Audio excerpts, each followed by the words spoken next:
Recently, the Rugrats game was announced for Nintendo Switch and modern platforms, and it will feature NES graphics and gameplay familiar to how we grew up playing games on the NES and Super Nintendo. As someone who grew up in the 80s and 90s, this is the game I wish we would have gotten back then.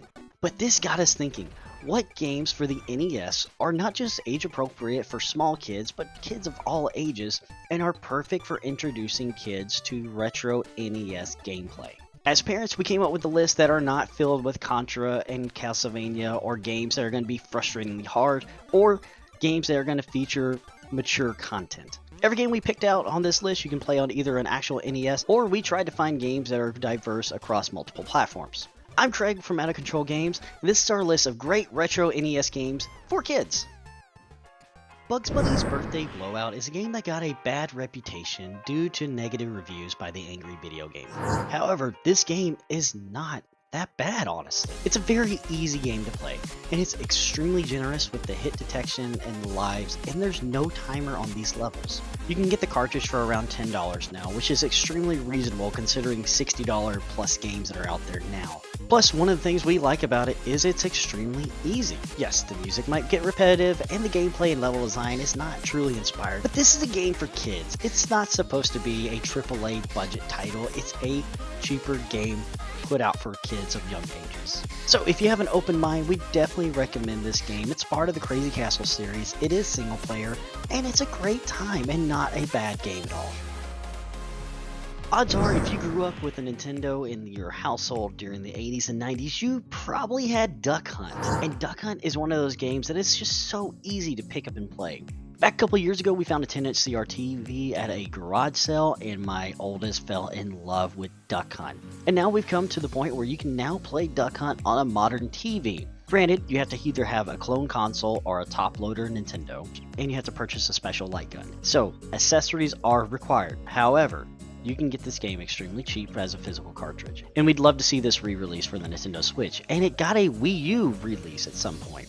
Despite modern solutions or having retro hardware, this is a fantastic game. Whether you're playing 1 Ducks, 2 Ducks, or Clay Shooter, this game is so much fun. Not only are you playing for high scores, but you're also playing for bragging rights. And though technically the game never ends, it's more about just having fun, which is why we definitely, absolutely recommend this game.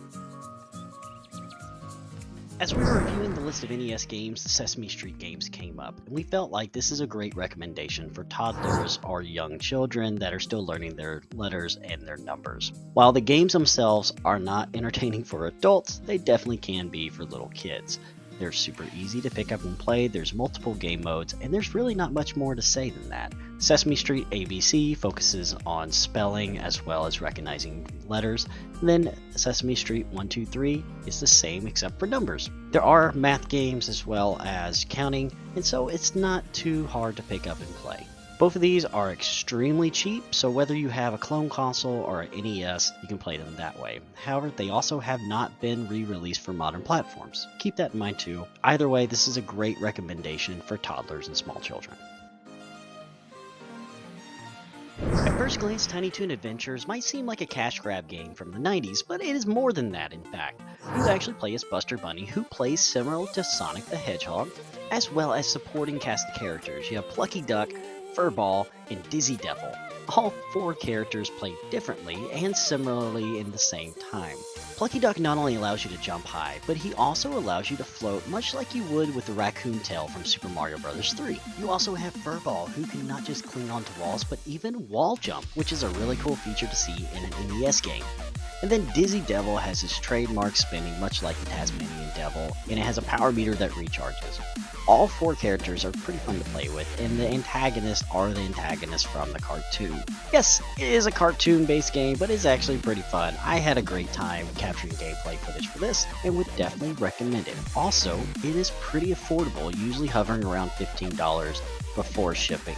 This is a great game, definitely don't sleep on it if you find it in a retro store or if you come across it online. I think it's safe to say that the cartoons that we grew up with in the 80s and 90s are definitely not the cartoons kids are watching today. And some of the greatest cartoons we had came on this Disney Afternoon, and the Disney Afternoon collection did come to PlayStation, Xbox, and Steam, however is yet to hit Nintendo Switch. Well, so whether you're playing the original cartridge or the Disney Afternoon collection, Chip 'n Dale Rescue Rangers is a fantastic game to play co-op. And one of the things that makes this game so much more playable today than it ever was before is the rewind feature, which you might see us use a little bit in our gameplay footage. Even without the rewind feature, this game is not incredibly hard, you just have to learn where to go, which is why we definitely recommend that kids can just pick up and play this one. And one of the bonuses, if you do find this on the Disney Afternoon collection, you also get DuckTales, which that soundtrack is amazing just by itself. Either way, whether you're playing this on a modern platform or on the NES, Chip 'n Dale Rescue Rangers is a great time to be had, especially if you have two controllers. It's crazy to think that 6 years ago from the time of this recording, the NES Classic was released, and man, did I have a great time, as well as millions of other people, reliving a bunch of retro games that we all grew up with. And Bubble Bobble is definitely one of those that if you have two controllers, sit down and have a great time with your kids, and then when the kids go to bed, grab your spouse or a good friend, and try to beat this together on two-player mode, because that's the only way you're going to unlock the true ending. This game's just an absolute blast, arcade style, 100 levels through and through. If you have a Game Genie in the NES copy, this is really the real best way to play this. I'm not going to judge if you decide to use save states on the NES Classic. This game definitely falls in that category of easy to pick up and difficult to master. And it is difficult to master for sure, but once you get the hang of it, it is definitely a blast to play. My 6-year-old just loves shooting the bubbles at enemies and jumping on them. It's a fun time for all ages. It's about an average of $20 used, but if you have an NES Classic, you have it available to you now. It's hard not to have a list like this without recommending Tetris, especially since it's such an easy to pick up and play puzzle game. So whether you're playing the NES, the Game Boy, Super Nintendo, or an Android, a tablet, whatever version it is, Tetris is just a great game to play. It's just great to sit back and go head to head from time to time, or just even compete against yourself and get the best high score possible. If you pay for the Nintendo Switch Online service, you have access to some great NES titles. And while some are not for everybody, Excitebike is one of those that anybody can just play. What we really enjoy about it is just a fun, simple racing game. It's a little addicting sometimes, so just watch out, especially when you're trying to race to beat not only the high score, but to qualify for the next race. One of the things we really recommend this one for kids is because my 6-year-old thought it was hilarious every time I crashed. Just something about crashing, if kids think it's funny. Definitely a great one for kids just to get into. Super simple, not complicated, but the levels do get harder as it goes on. So definitely there's a challenge factor for even adults. Some people might look at Yoshi as just a simple puzzle game. However, it does have a pretty addictive gameplay loop that we find not only is fun for adults but kids as well.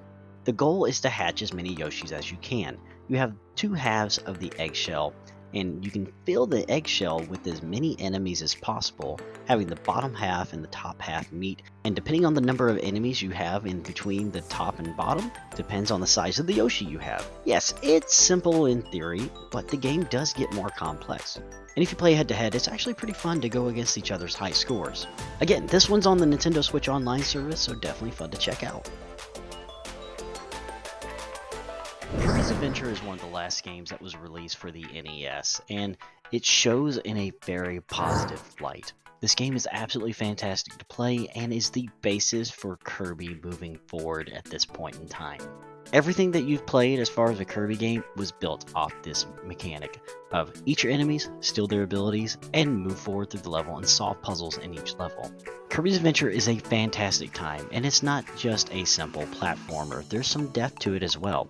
So regardless of the age of your child, or if you want to try it out for yourself, you're going to have a great and fantastic time. We highly recommend this one for several reasons. One, the engagement of each level is colorful, interactive, and there's so many enemies and abilities to choose from, you will never play the game the same way twice. There are so many secrets to find, and this game is just a fantastic platformer and a lot of fun. Either way, you and or your kids are going to have a great time exploring Kirby's Adventure.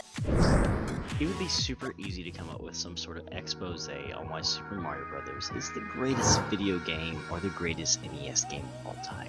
But I'm going to do us a favor and save us that time and energy and just say this game's magnificent. It's full of energy, imagination, and at the time was one of the very few games that took you into a whole new world, that had backstory and lore that was thought out. And as an adult now, it still makes me feel like a kid. So Super Mario Bros. Is awesome and amazing, and as the series has evolved and gotten a little bit more complex now with overworlds, more power-ups, and multiple players, the original Super Mario Bros. Will be a fantastic game for people of all ages to play. It's straightforward. You're either Red Mario, who is red or brown, or green and white Mario, which we know as Luigi. Super Mario Bros. Is also one of those games that's easy to learn and difficult to master. It's only 2 buttons, run and jump.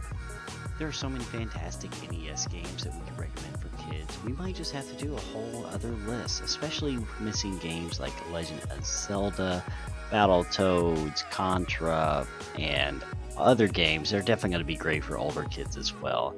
So, what games would you add to this list? Please leave a comment below. We would love to hear what you have to think.